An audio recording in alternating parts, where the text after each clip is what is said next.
Welcome, everyone. I'm Dr. Jessica Seaman, Assistant Dean for Faculty Development in Creighton School of Medicine. Thank you for joining us for the last of our four-part series during this academic year, Advancing Inclusion and Belonging in Health Sciences Education. Today's session is Mentoring with Inclusion, featuring our very own Laurie Baedke. As you know, I have a few housekeeping items before I introduce her. This session is being recorded and you will have access to the recording and slide presentation for future reference. We invite you to ask live questions or submit them in the chat, and we'll get to as many as we can by the end of the session. We do ask that you remain muted with video off unless asking a live question, just to assist us with the recording. Also, this session is eligible for CE credit, and you'll receive the website and activity code before we conclude. There is a very short survey, and when I say very short, I'm talking about maybe 3 questions that is associated with the continuing education. We really thank you in advance for providing that feedback as we continue to bring you diverse and robust programming here at Creighton. Now, I am very excited to introduce our presenter, Laurie Baedke. Laurie is a faculty member, Director of Healthcare Leadership Programs, Director of the Executive MBA in Healthcare Management Program, and Assistant Dean of Physician Leadership Education at Creighton. She has specific expertise in healthcare management, emotional intelligence, and strengths-based leadership. I love that she hosts a weekly podcast called the Growth Edge Leadership Podcast, and she has been a certified strengths performance coach since 2006. Her first book, Emerging Healthcare Leader, a Field Guide, was published by ACHME in 2015, and her newest book, Mentor, Coach, Lead to Peak Professional Performance, was just published by ACHE earlier this year. We're honored to have Laurie at Creighton University and to have her sharing her time and knowledge with us today. So Laurie, if you're ready, I'll turn the time over to you.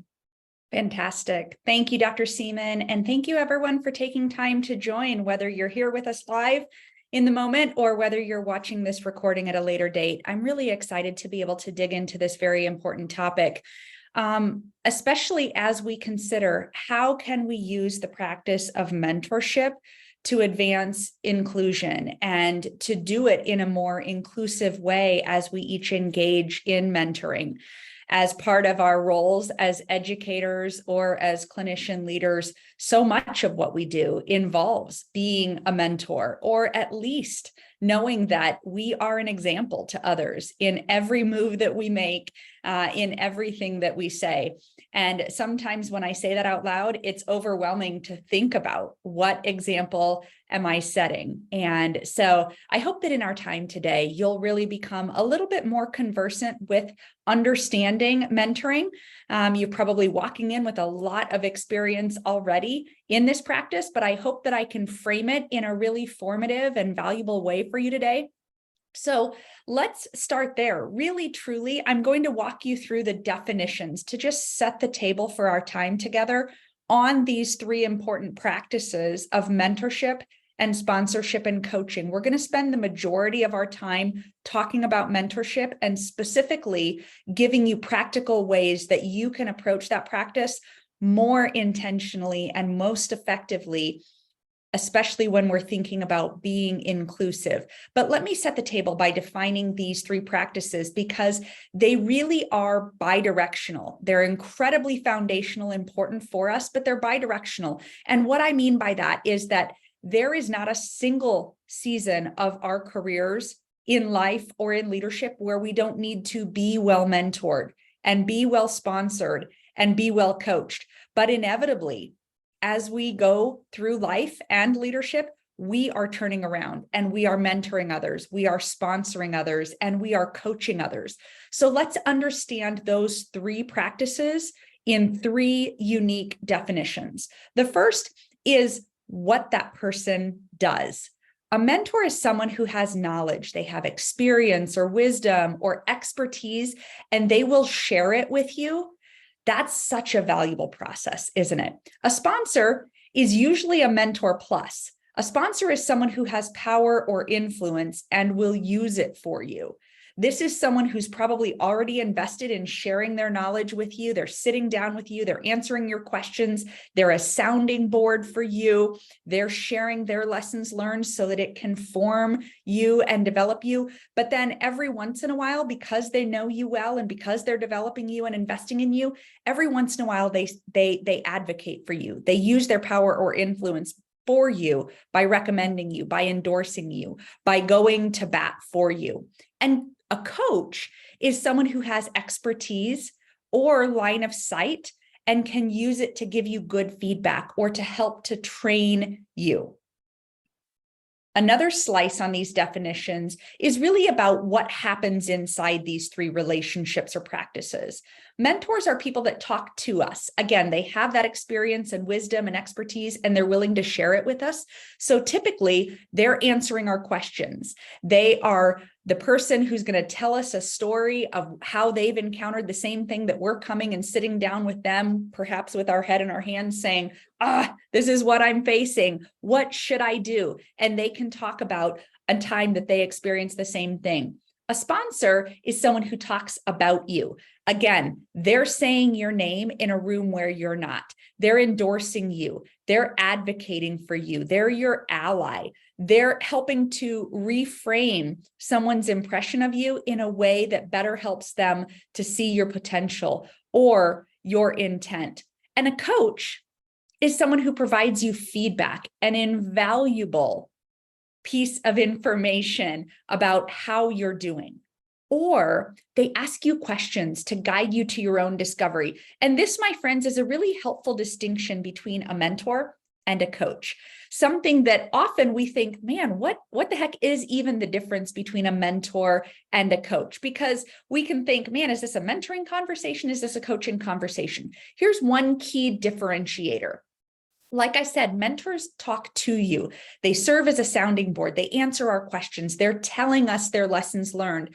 Coaches, often the most effective thing that they're doing is either giving you feedback, saying, hey, here's what I saw, try this, or they're actually asking you a question to guide you to your own discovery or awareness of what you did or how you could approach something differently. And I want to challenge you to think that often in our day-to-day life as leaders or as busy professionals or as educators even, sometimes it's easier to just talk to people, to give that kind of stay in mentoring mode and just keep answering questions for people. But often when we want to nurture that type of the ability for someone to guide themselves to their best answer, sometimes it's better to ask them questions and wait for them to answer. And this is really hard when we're in the thick of a busy day, because so often we're actually called on for the answers in a busy day as a physician leader, or if you're from another of the clinical professions, or if you're a non-clinician leader in healthcare. So often you're looked to for the answer. You're looked to make a decision. And often, if we're in a coaching conversation, we need to pause ourselves. And instead of just giving the answer or giving someone a fish, as it were, we need to teach them to fish. And one of the best ways that we can do that is to ask them, what would you do differently next time? Or tell me how you feel about that conversation you just had. Ask them a question and let them guide themselves to their own best answer. This is where you're developing in a learner or in a follower their ability to then repeat that process or come to their own conclusions more effectively in the long run. The third and final way that I will define these three practices is really with their outcome in mind. Mentoring is all about development, about learner development, about leadership development. Again, someone is your sounding board. They're helping you to discover answers. They're sharing their lessons learned so that it's formative to you. Sponsoring, because this is someone using their power or influence for you and speaking about you, is all about mobility, mostly career mobility. It's advancement oriented. And coaching is performance oriented. This is about that helpful feedback. Sometimes it's a sharp critique, or sometimes it's that encouragement because a coach can see the potential that you have and help you to believe in yourself, or giving you good feedback that helps you just make subtle adjustments to the way that you show up in a way that equips you very well. So thank you for allowing me to share those three definitions of these three practices so that we're all starting at the same place in this conversation today. And let me just remind you one more time what Dr. Seaman mentioned. Please feel welcome to toss questions or comments in the chat box. I'll engage you once or twice during this time together. But if there's anything that's on your mind, I've got a little box open at the bottom of my screen. I'll do my very best to keep my eye on it, or I know that Dr. Seaman will be willing to come off of mute and nudge me to engage with anything that's on your mind. So let's think about why mentorship is important. I am a huge fan of this woman, Dr. Kimberly Manning. If you are not familiar with her or not following her on any social media platform, may I strongly encourage you to do that. Dr. Manning is an internist. She is a full professor of medicine at Emory University in Atlanta, and she practices at Grady Hospital, where she is the associate vice chair for DEI in her institution. She wrote an article a number of years back for the American College of Physicians blog, and in it she defined her view of mentorship, which I think is perhaps the most brilliant and succinct definition that I've seen. And that is that good mentors help us to get close to our full potential. It's really looking at leadership as a capacity, as our ability to grow into what we have the potential to become. And often as mentors, what we're doing is seeing the potential in someone else, believing in them before they perhaps fully believe in themselves yet, have that confidence and courage to really trust their discernment, their decision-making, their judgment, their skill.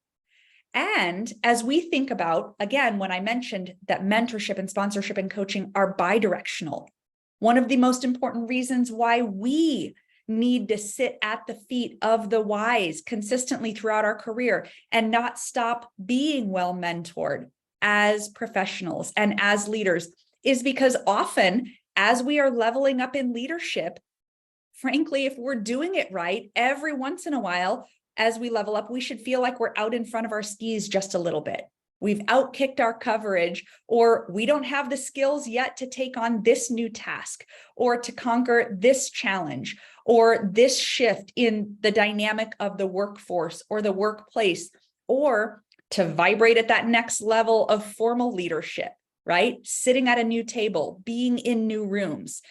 And because of that, often we need to be in the counsel of great mentors who can believe in us, who are investing in developing us, but then also helping us to be emboldened, to sit at that next table, to live in that next room or at that next level. And I think so much of how Dr. Manning frames mentorship in this regard. And I want to challenge each of you to think about leadership as a capacity.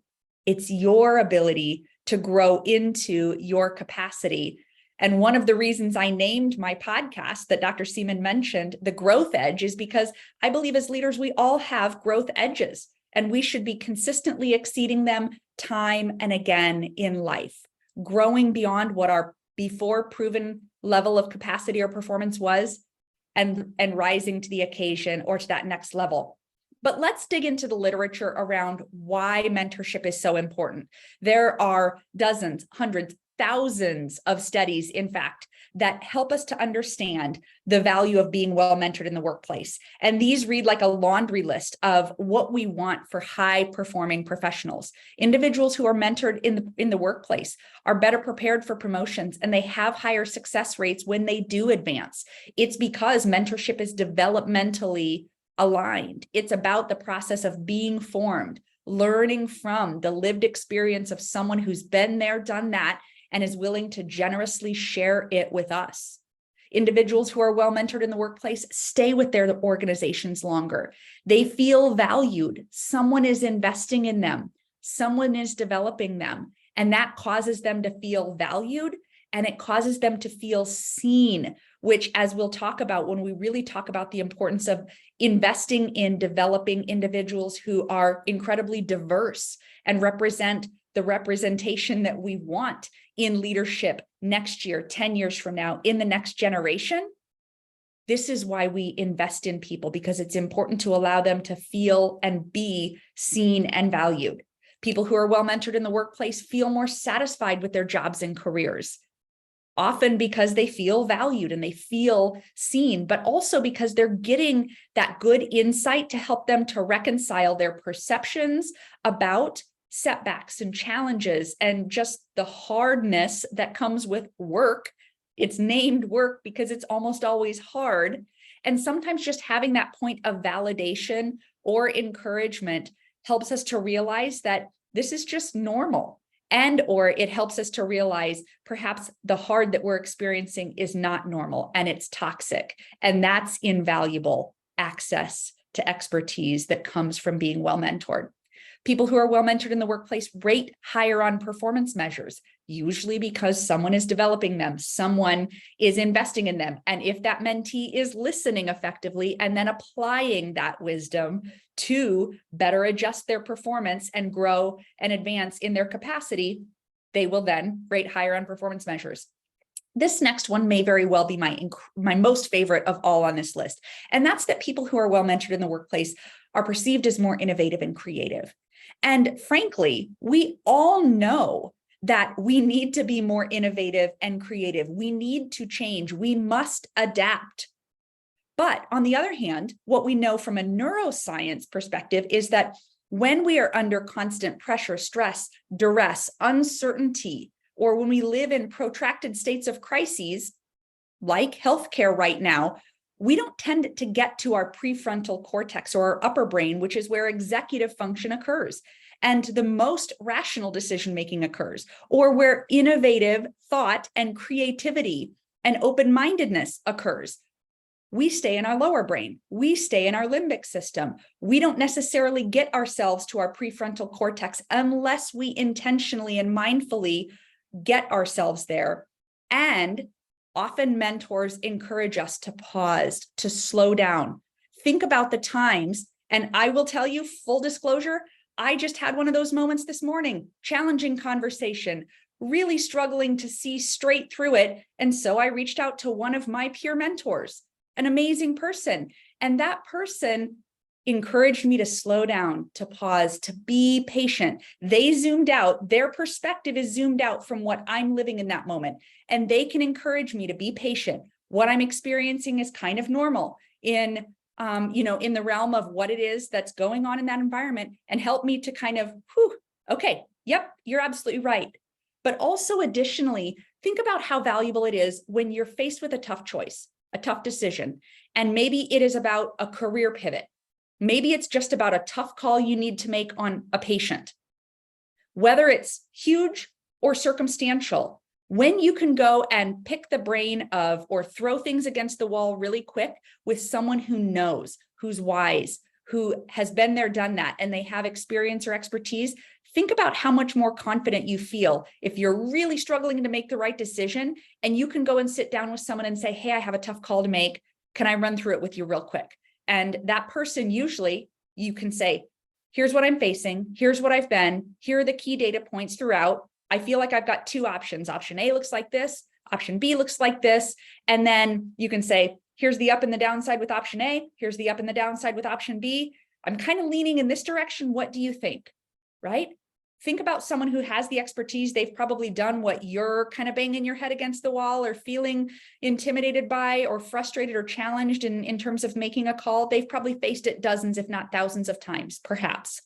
And in that moment, they can ask you a couple of questions.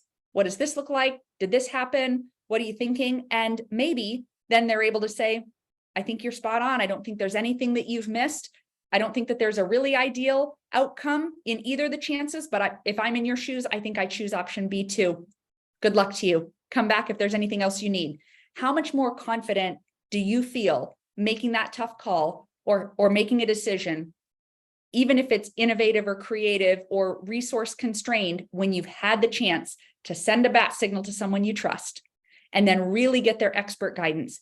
This is why access to mentorship matters, because often our mentors can either give us that perspective that we lack, the objectivity that we lack in a moment of crisis or stress or frustration or pressure, to get to our upper brain and to calm us down so that we can make good decisions or be more innovative in our thought processes, or they can help us to discern a tough call in a way that allows us to be more innovative and more creative when it comes to maybe trying something new. A couple of others, and this one is equally important. They're more resilient to setbacks. Individuals that have access to mentors, they realize, because that individual is perhaps willing to be vulnerable and kind of pull the curtain back or share the underside of the tapestry, as it were, when we're feeling like we've been passed over for a promotion, or we've been rejected in some way, or we have swung and missed and now we're embarrassed, or we had a bad outcome. And when that happens, a mentor can often offer us the perspective that says, I've been there. I've made a bad call. I've had a bad outcome. I've been passed over for a promotion. I've been not selected for that role that I really, really wanted. And you're going to survive. You're going to be okay. And it's not that we relish that someone else has felt the pain that we're feeling in the moment, but those experience shares and that vulnerability that comes in true, genuine mentoring relationships is invaluable, because it allows us to see through their lived experience and through their encouragement in those moments that we will also overcome a setback. And then, of course, individuals who are highly mentored in the workplace have stronger networks. And it's largely because they see the value of the investment that they're making in a mentoring relationship, in seeking out mentoring, or in mentoring others, and they're more likely then to repeat it. Here's a study that is one of the largest meta-analyses of mentorship to ever be done. This was an analysis of 15,000 studies over the course of 3 decades. And in it, they assessed for those different categories in which mentoring drives outcomes. And you can see them listed here. They're behavioral, they're attitudinal, they're health related. There is a ton of literature that confirms the well-being outcomes that are a byproduct of investing in mentoring relationships, being well mentored or mentoring others.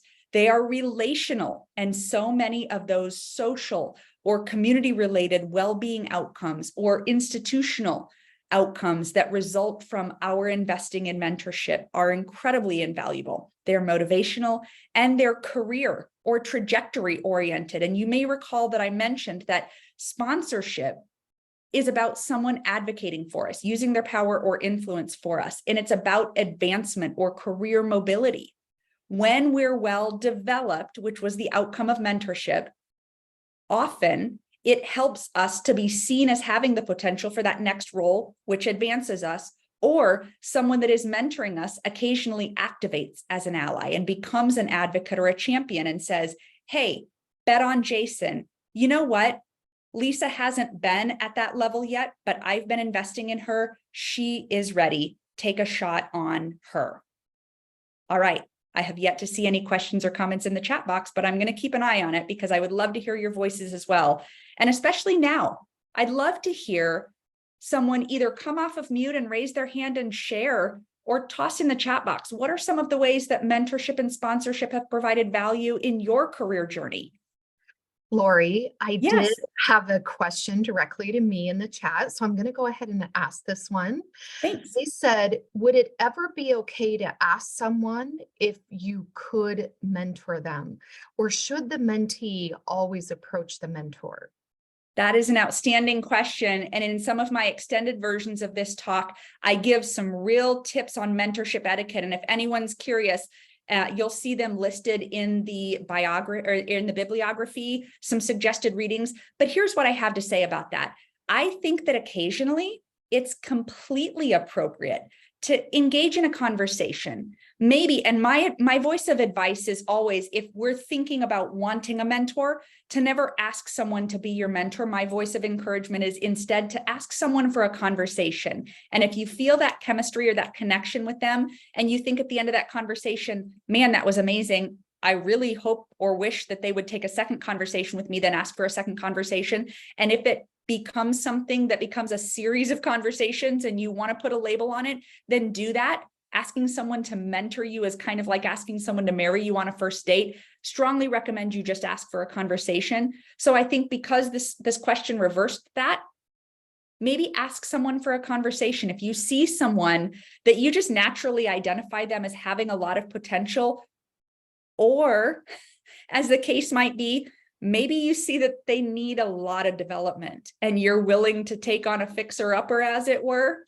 then maybe just ask to take them to coffee. Ask to sit down, encourage them to stop by your office at some point, and then just step into some of those mentoring type questions where you start to suss out what they're doing to invest in themselves, what their open-mindedness is, or their growth mindset toward being able to really accurately and candidly assess their skills, whether they're technical skills, clinical skills, or whether they're behavioral, and then really kind of see, could we string a series of these conversations together? Does this person think that they want or need to learn, and maybe they're just intimidated to ask for some of the help that they need, and you can now become a mentor? Maybe it blossoms into a mentorship conversation. I hope that that's a helpful answer to you, and I'd welcome your pinging Dr. Seaman or tossing in the chat box ways that I can better clarify. But anything else? Any other thoughts on the ways that mentorship and sponsorship have caused you to be benefited or helped to advance your career journey?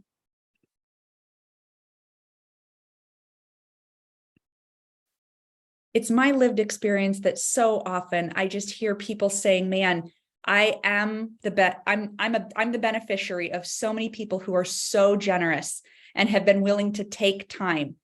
I think one of the things that stands between us and reaching out to others is just not wanting to be a burden. The people who we would love to sit at the feet of and just soak up their wisdom, we don't want to bother them because we know that they're busy. We see them running around and they're so busy and we don't want to bug them. But flip that, because I know that many of you are advanced leaders and many of you actually find it one of the most rewarding and meaningful parts of your career to be able to share generously with others so that they can fulfill their potential.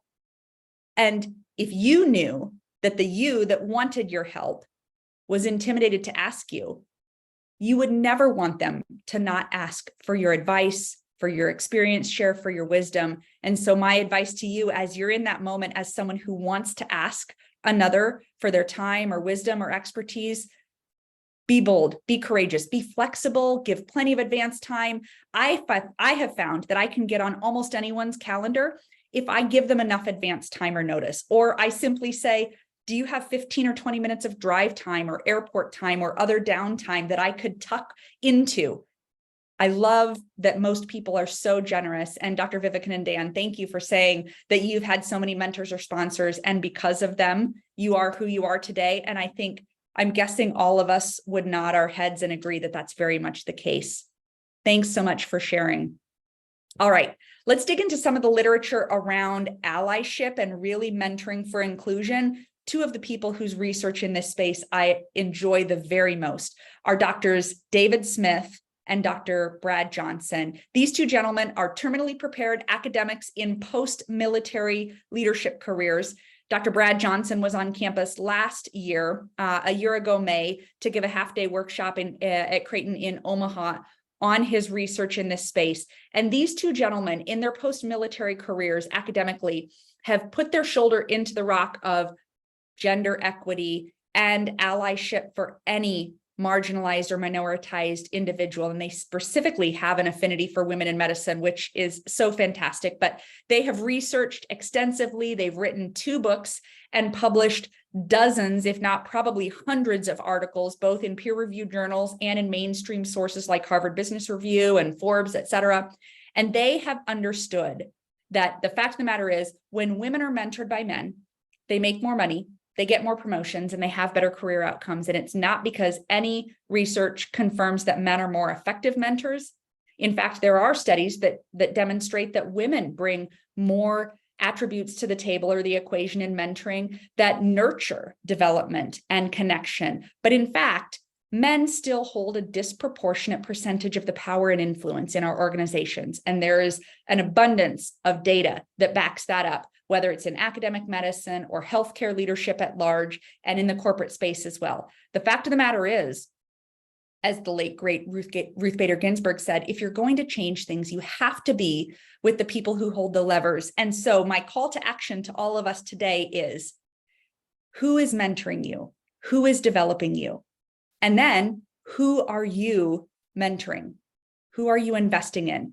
And I hope that for any of us, we think of people who are diverse from us from a gender perspective, from a generational perspective, from a racial and ethnic perspective, and in many other categories. If we are only connecting with and investing in and sharing of our expertise or our social capital with individuals who look like us, we will continue to look the way that we do as organizations. And we know that there is a business case for greater representation and greater diversity at advanced leadership tables in medicine, in healthcare at large, and in our community organizations.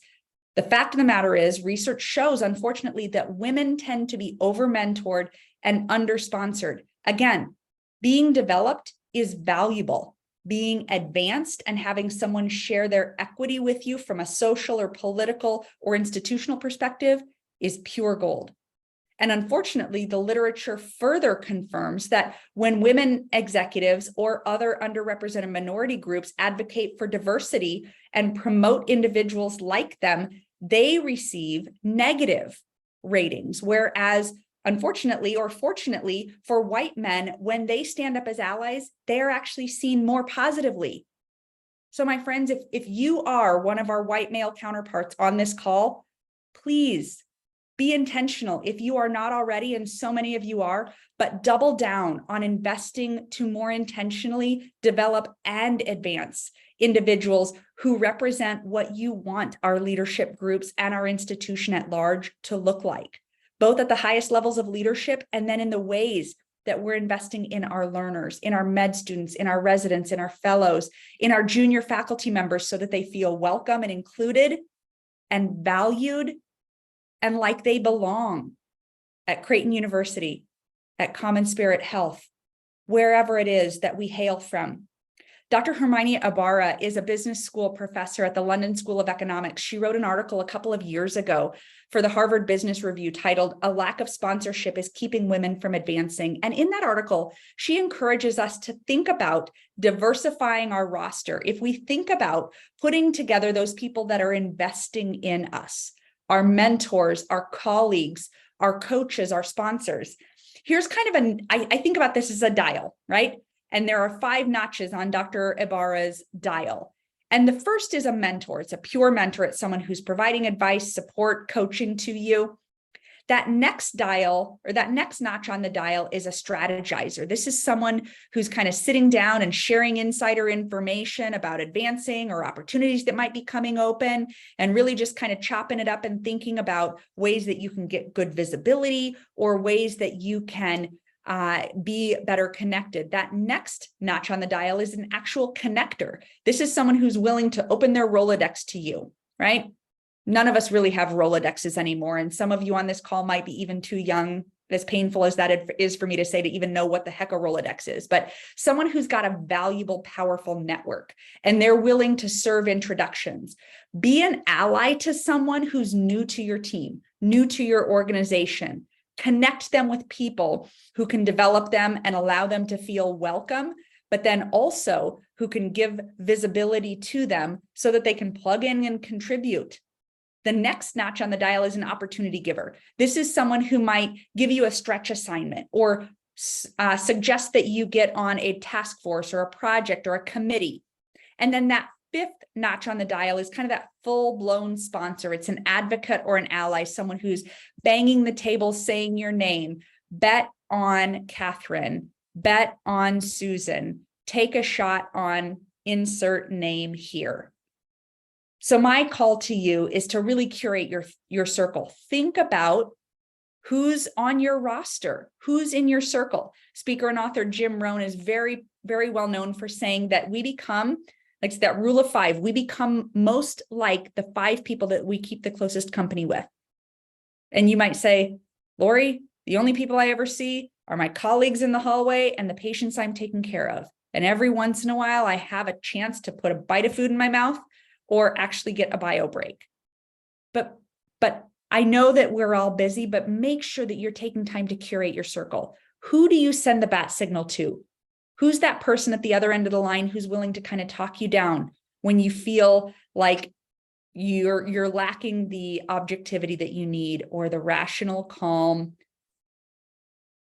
mindset that will help you to make good decisions? How are you curating your circle? How are you making sure that you're keeping touch with individuals who provide that invaluable development, mentorship, support, encouragement, and maybe that accountability or tough love that we need from time to time? Here are some suggestions for how you can consider who's in your 5. Who are the peers or mentors or sponsors that you keep touch with? How about friends? Prioritize making time for that occasionally. How about mentees? Again, I mentioned that mentorship and sponsorship and coaching are bidirectional, and we each need to be well mentored and sponsored and coached, but we also need to turn around and mentor others. And while there's a paradoxical reality about mentoring, while it's kind of a task and an output and a to-do on our list, frankly, it's so validating to realize that when we invest in that, and it's certainly my lived experience that the gift goes to the giver. I am always my battery is charged more when I end a mentoring conversation, whether it's a quick text exchange or whether it's an hour-long meeting.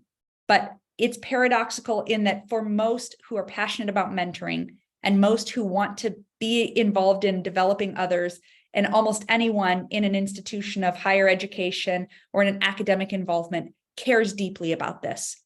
How about A players in your organization? Who are the people that, man, you don't get to fly in the same circles with them all that often, but when people say their name, just kind of makes you stand up taller because you admire the heck out of them, and rightfully so. I can think of the names of so many people here in our home institution that I just admire the heck out of, and I wish I got to collaborate with more often. But anytime somebody says their name, I just think, man, yep, she's awesome. He's so fantastic. I'm so grateful that I'm working around those individuals. And just by their example, I'm better formed.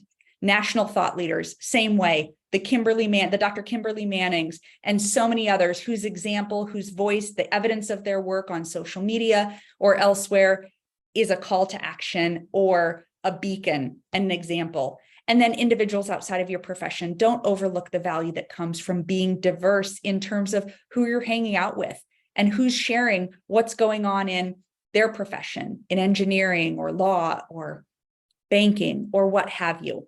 So think about how we put this into practice. And this is where we kind of come down to brass tacks of really nurturing more inclusive cultures and mentoring cultures. From Dr. Smith and Dr. Johnson's research, they've found and encourage us to think that real mentorship actually starts with a culture. Whereas so many of us develop mentoring programs, and that's not a bad thing at all, but often they're just simply not as effective as they could be, because those pairing systems of matching a mentee and a mentor is never quite as sophisticated as the actual chemistry of organic connections. And even the best mentoring programs, whether they're steeped in evidence-based research in terms that informs their structure and delivery, they're unlikely to achieve the intended outcomes, especially when the surrounding workplace is competitive or individualistic.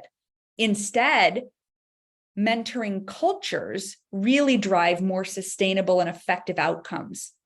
Just like that list earlier on in the presentation, mentoring cultures, teams or departments or schools or organizations or institutions who have intentional mentoring cultures achieve better retention, more loyalty and commitment among employees, stronger succession planning. There's so much literature that connects mentoring and sponsoring to building bench strength and intentional succession planning for key roles at every level. It achieves more organic and then likely more effective and sustainable mentoring, stronger developmental networks at work, and of course then greater inclusion of women and persons of color in organizations. And again, in our institution, we need to be thinking about what organization that we're nurturing for our faculty, but also for our learners. Dr. Seaman, is there a comment or a question? Yes, somebody asked a question that I think might fit right in here. And they say, what if you are being sponsored, but you don't want to go in that direction? Are you doomed down the road, or are you breaking any kind of networking or good culture that was there? Man, thank you. Excellent, excellent question. And that's a really tough circumstance, isn't it?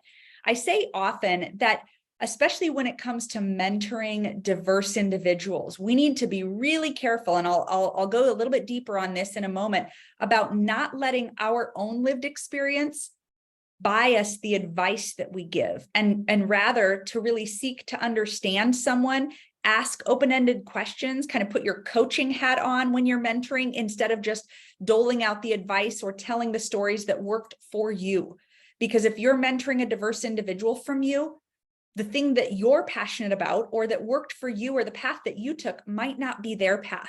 And this is where it can be really hard, because we can have someone who's either giving us advice or encouraging us to follow their path, and it might not fit for us. And so if they're wanting to open doors for you or nudging you in the direction of something that they're passionate about, but it's not your shared passion, you really need to discern how you can gracefully have that clarity of what it is that you most aspire to and where you feel drawn. And so that you're not necessarily living a replica of someone else's intent. And this is something that requires probably discernment and conversation or dialogue with another mentor to really figure out how to get under the hood on what's going on in that exact scenario, because the last thing that you want to do is offend or insult someone who's clearly an advocate for you or intending to be good to you, but helping them to realize what it is that you're discerning is right for you. And as was, I think, alluded in the question as well, one of the fears is that if we say no to an opportunity, will that be the only opportunity that's ever afforded to us? Or will someone say, oh, well, so-and-so said no to this leadership opportunity, so they don't want leadership opportunities, right? So some of it is about really carefully and intentionally crafting that narrative and that conversation so that it serves you well now and also in your aspirational roles as well. Outstanding question. Doctors Johnson and Smith instead suggest that we should really be thinking about mentoring constellation or mentoring networks. And for any of us, it's really naive to assume that any one mentor is going to be the end all be all for us. They're less One person is less career enhancing than a robust and diverse network or mentoring constellation of the people who serve different roles. Maybe one person is someone that gives great career advice, but the other one has a unique skill that you want to acquire or learn. And the list goes on and on. Think back to Dr. Ibarra's list of those different roles that someone might play: strategizer, connector, and someone who might advance you. The evidence shows in Drs. Johnson and Smith's research that most employees, almost all, really prefer mentorships where there's that reciprocal and mutual character.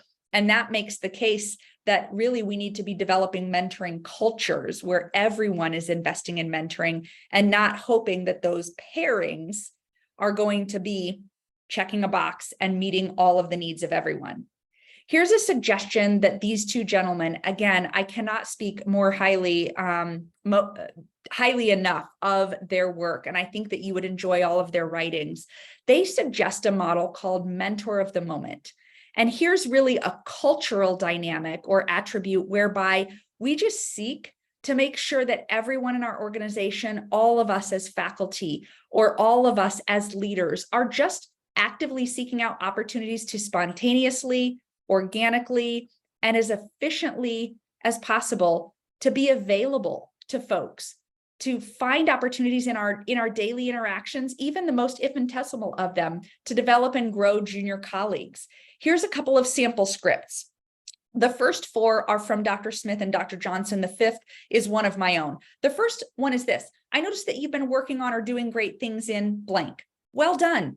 It's just a simple attaboy or an attagirl, right? This is about the fist bumps, the I see you, Good job. Keep it up. Thanks so much for what you're doing. It's allowing someone to feel seen, which results in them feeling included and feeling like they belong. Because if your department director or your program director or your APD or heaven forbid, one of the more advanced leaders, think about how valuable it is when someone with a big title gives you the fist bumps. It's amazing. How about this one? This is a great script to engage reverse mentoring. I wonder if I could get your take on blank. I'd value your perspective, right? Think about the diverse, unique interests that people bring to the table. If you're picking the brain of someone who's new to your organization when they still have fresh perspective, they've just come from another institution, or they're brand new into an incoming class, or your new fellows or your brand new attendings, thinking about, oh, I heard that so-and-so was really passionate about clinical redesign or patient quality. I wonder if they've heard anything or seen anything about X, Y, or Z, right? Just letting someone feel seen and valued for their unique perspective. This one is a great stay interview question. The hiring committee sure got it right bringing you on board. Now, how can we keep you here? That's a great mentoring conversation for inclusion because it lets someone feel seen, feel valued, and hopefully pulls right through to their feeling more likely to stay, to their retention likability. How about number 4? In a perfect world, what would you like to be doing in 1 year, 3 years, 5 years? This is giving you ammunition for sponsorship activation, because if you're asking someone to think about what do they want next, what leadership role do they aspire to, short, mid, and long term, now you're giving yourself information about what they're passionate about, where they want to go, and maybe you can open a door for them. Maybe you can connect them with someone who shares that interest and could open a door for them. And here's the last one. This one's from my own playbook. And this is one where, again, we're trying to minimize that barrier of people thinking, oh, Laurie's too busy. Oh, Dr. Seaman's too busy. Oh, Dr. Kavan's too busy. Oh, Dr. Seaman's too busy. I don't want to bother them. I tell people all the time, I know that I keep a busy pace, but I want to be available to you. Mentorship is one of the most gratifying and meaningful parts of my job. I will drop about anything. I will find time for you. I want to empower someone. Put yourself on my calendar at a cadence that works best for you. I promise I can always sneak you into some drive time, some airport time. Text me when you need me. I want to be available to you. And this is a great way for us to make ourselves more available and in advance, right? Empower someone to reach out to us. This is particularly important when we're looking at people who are diverse to us, because that diversity component is one more added barrier. It's not as unlikely that a Caucasian female will reach out to me because she probably feels some level of safety in doing that and kinship, but there is a barrier with any intersectionality that separates us from the person who might want to ask for our time. And so anything that we can do to minimize that barrier or neutralize it is a huge advantage. When we think about those attributes or the DNA that's necessary, the ingredients for a mentoring culture, talk about people's successes, find ways to give those shout outs and recognitions and acknowledgements. Ensure clarity and transparency and accountability in the way that we're equipping individuals, equipping ourselves to be effective mentors, and holding ourselves accountable to prioritizing time to invest in it, but then also making sure that we're doing the same for others. Giving and taking feedback so that we know, am I effective in our mentoring relationship? What can I do better to be a better or more effective mentor to you? It is completely appropriate. And frankly, it's a best practice to make sure that you're getting feedback on how you're doing and serving up that psychological safety so that someone can give you helpful, informative feedback. Make sure that as we're selecting and recruiting and onboarding new leaders, that we're hiring and promoting future mentors, talking about how passionate are you about mentorship? Tell me about some of the relationships that you've had with mentees and the growth or the outcomes that they've achieved. Routinely assess your mentoring culture, and then make sure that you're reinforcing and rewarding and those mentoring behaviors. Here are just a couple of the necessary ingredients that are just non-starters. They have to exist, non-negotiables. We have to serve psychological safety, because in mentoring conversations, whether they're those impromptu, spontaneous, or whether they're structured, formal, we set time aside on a standing rotation. Mentoring requires psychological safety. We have to serve an environment where there's trust and confidentiality and the ability for someone to perhaps share insecurities, be vulnerable. And often the best practice for mentors is to share vulnerably about their lived experience, or to humbly seek to understand when someone might be diverse from you, and you want to make sure that you serve that type of environment where you're going to also make sure that you're actively listening. Sometimes, again, this is one of the hardest things, that in our day-to-day lives, the farther that we advance in our careers and the higher we ascend in leadership, often we're called on to make the call, to be decisive, to give the answer. And often the most effective way that we can show up in a mentoring or a coaching relationship is really just to shut our mouth and open our ears and seek to understand, ask good questions, and let someone who's smart, cognitively advanced, in tune with themselves, come to their own conclusions, and really just serve that environment where that can happen. And we must make sure that we're consistently seeking to identify and understand, and then avoid the inference or the interference of bias. If you know anything about bias, you know that we all have biases, cognitive biases, and other biases that could derail or get in the way of a healthy connection in a relationship where we're seeking to develop someone else. And so as we show up mindfully, intentionally, have a practice whereby you can put yourself in a mindset that hopefully considers, what privilege do I bring to this conversation? How can I minimize some of those tendencies that I have in my temperament that might be in the way in this particular relationship dynamic? Whether it's in your communication style or in any other way. That is a humble pursuit of being an effective mentor. And frankly, it requires a lot of empathy to make sure that we can really assess and consider how others see us, good, bad, and otherwise, so that we can make sure that we have an accurate reflection or view of ourselves, so that we can then better seek to perceive and understand someone else's circumstance, their potential, and their capacity to grow and improve. And I'll close our time together. Hopefully I've given just a few moments for any questions or dialogue, but I love this quote from the late Maya Angelou that says, do the best you can until you know better. And then when you know better, do better. And I think life is a journey, mentorship is a journey, and I certainly hope I'm a better mentor today than I was last year and 10 years ago and 20 years ago, but I know I still have a long way to go, and I seek to grow and understand how I can be more effective in this practice next year and 10 years from now and 20 years from now as well. So I'll stop sharing for a moment. As I mentioned, there are quite a few. Oh, I did have Dr. Seaman. I know that you've put the link. I have it on the screen as well. Would you like me to put that back up, or is it sufficient to mention that the link for the CE survey is in the chat box? No, you are just fine. I will just copy paste this one more time and make sure everybody has seen that. And then we will open it up for questions. I would love you to unmute yourself and ask Laurie directly.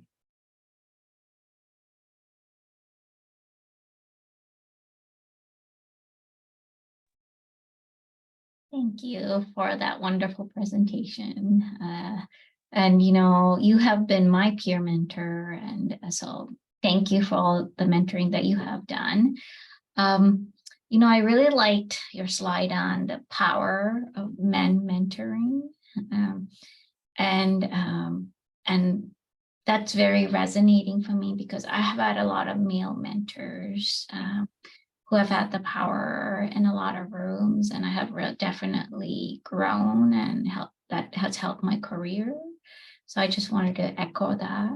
But anybody else that would love to ask questions, because this is such a wonderful topic. Thank you, Dr. Vivekanandan. I appreciate that. And I would echo, I have been the grateful beneficiary of so many amazing men and women who have generously invested in me. And like you, I know that my hope is just to pay that forward. But I love seeing the names of so many amazing leaders and colleagues on this call. Thank you all for joining today. What's on your mind? Anything else I can answer or affirm?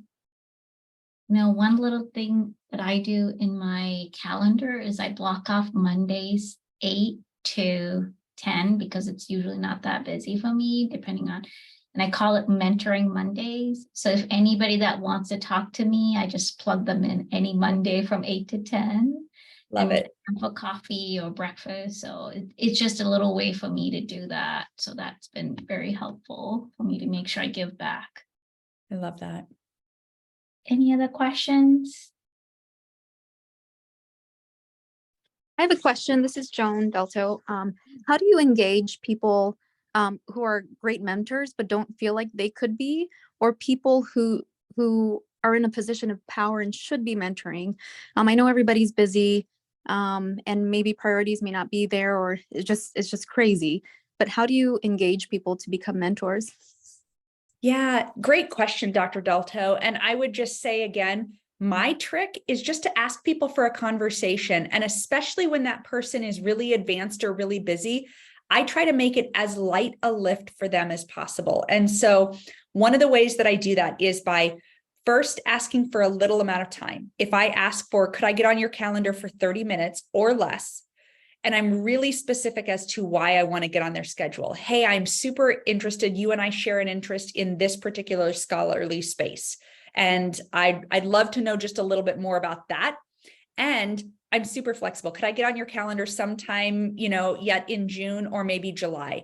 I think that the combination of those three things, you're asking for as brief an amount of time as possible. You're being really specific. And if you're smart in knowing that you're asking for someone who is, focused exactly where you want to learn, and you're giving them enough time, it makes it a super light lift for them versus the, can I pick your brain type thing? Like, I don't even know what you want from me. But if someone reaches out to me and says, hey, really specific, Laurie, can I get on your calendar for 15 or 20 minutes in the next month or two? This is the particular thing that I want to pick your brain about. And if it's something I could talk about if I was, half asleep or, doing 3 other things at once, not that we want to promote doing that. But I mean, again, you're minimizing those barriers that might cause someone to want to say no to you. If you're being specific, if you're giving enough time, and then of course, as you might realize, we might get rescheduled. If you're getting on the calendar of someone who's pretty busy and pretty important, just like you might have to reschedule someone who really wants your time for something. I think those are the things, Dr. Delto, that I've realized help to make it as light a lift as possible. And again, I often even say, gosh, stuff me in some drive time. Do you have any airport time? Like, it doesn't have to be in the middle of a busy workday for you, whenever it's flexible for you. I have found in my experience that you can get on about anybody's calendar if you kind of take that playbook. Hope that helps. Thank you. Yeah, I'm sorry. I was just about to enter in at the last part of your talk. So thank you for all the valuable information. Of course. And along those same lines, somebody is asking something similar to Dr. Delto, but would it help to kind of give somebody an out if you were saying to them, would you be able to mentor me in this way, or do you know somebody that you could connect me with? Yep. You read my mind. In my longer version of this talk, I talk about number 2 is branching out. And if I reach out to Dr. Seaman and hope that maybe she could be a mentor to me on this in this regard, but either Dr. Seaman will say, based on what you've said is your interest, I'm probably not best, but Dr. Vivekanandan is best. Or you should talk to Laurie, and Dr. Seaman connects me to someone who I should be chatting with about the interest or question that they have. And that's a great way to say, I mean, and again, kind of like Dr. Ibarra said, if you're looking to branch out from someone's network, if you're asking for their time and if you're being really specific, they might then say, I'd be happy to chat with you, but I think you might be better benefited by so-and-so. Let me serve a connection. Or if you ask for a conversation with someone and you think, okay, well, this probably it doesn't feel like it's going to turn into the mentoring relationship I thought. A great way that you can leverage that person's network at the end is to say, Dr. Seaman, thank you for taking time to chat with me today. This has been lovely. based on what you've now learned about my interests, who are 1 or 2 other people in your network who you think that I might benefit from connecting with? And now 9 times out of 10, if you ask that question of a leader, they're going to do one of 2 things. They're going to say, oh yeah, so-and-so and so-and-so in our institution are great resources based on your interests. Reach out and tell them I sent you. Or they're going to say, hey, so-and-so and such in my network would probably be great resources. Let me serve an email introduction. And as a mentor in that circumstance, it's a great playbook to just take one more step. It's a pretty light lift for us to share our network with someone, especially now that we've confirmed that they're someone worth investing time in and they seem like they're gracious and professional and well-intended. But then as well, that's a great way to continue to, if you're a little bit more introverted or networking just doesn't come as naturally, that next ask at the end of a conversation, who are 1 or 2 other people I should be chatting with, is a great way to continue to fill the pipeline of future mentoring conversations. Thank you so much, Laurie. You gave us a lot of great starting points and conversation starters to be able to be a good mentor or sponsor, or to also reach out to a mentor, because as you said, and we need to remember, it does go both ways. So as we are getting great mentorship and sponsorship, we also need to do that for others. So thank you so much for your time today, and lots of great comments in the chat. We will share the recording with everyone and Laurie's slides so that you can get back to some of those resources. Thank you.